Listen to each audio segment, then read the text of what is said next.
Hello দর্শক, আমি আছি এই মুহূর্তে রংপুরের একটি জনপ্রিয় হল শাপলা হলে। এই মুহূর্তে চলছে বরবাদ। বরবাদ কি বরবাদ করতে পারলো এই ঈদে? আপনাদের আপনাদেরকে আমি জানাতে যাচ্ছি, দর্শকরা এবার কি বরবাদ কি রকম দেখলো ভাই? ভাইয়া কিং খান নিজেও বরবাদ হয়ে গেছে, তার সব ভক্তদেরও বরবাদ করে দিছে। জি ভাইয়া বরবাদ, সব শেষ বরবাদ। না ভাই কিছু বলবো না। দেখতে আসলাম কেবল। ভাই দেখতে যাচ্ছি ভাই।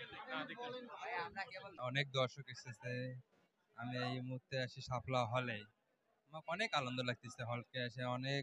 একদম অসাধারণ, বলার মতো না। শেষের জন্য তো প্রস্তুতি ছিলাম না, একদম ইমোশনাল, একদম চোখে পানি চালিয়েছে, যেটা সত্যি কথা। প্রথম দিক প্রেমের কাহিনী মনে হয়েছিল, কিন্তু শেষের দিকে একটা অন্যরকম, বলার মতো না ভাই।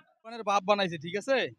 প্রথমত এটা, আর মনে করেন বরবাদ যে একবার দেখবে আবার দেখবে, বারবার দেখবে, হাজারবার দেখলেও বরবাদ বলে শেষ করা যাবে না। বরবাদ এমন একটা মুভি বানাইছে, আমি একবার দেখে আসলাম, আবার দেখবো। আপনারা দেখতে পাচ্ছেন এখানে প্রচুর দর্শক।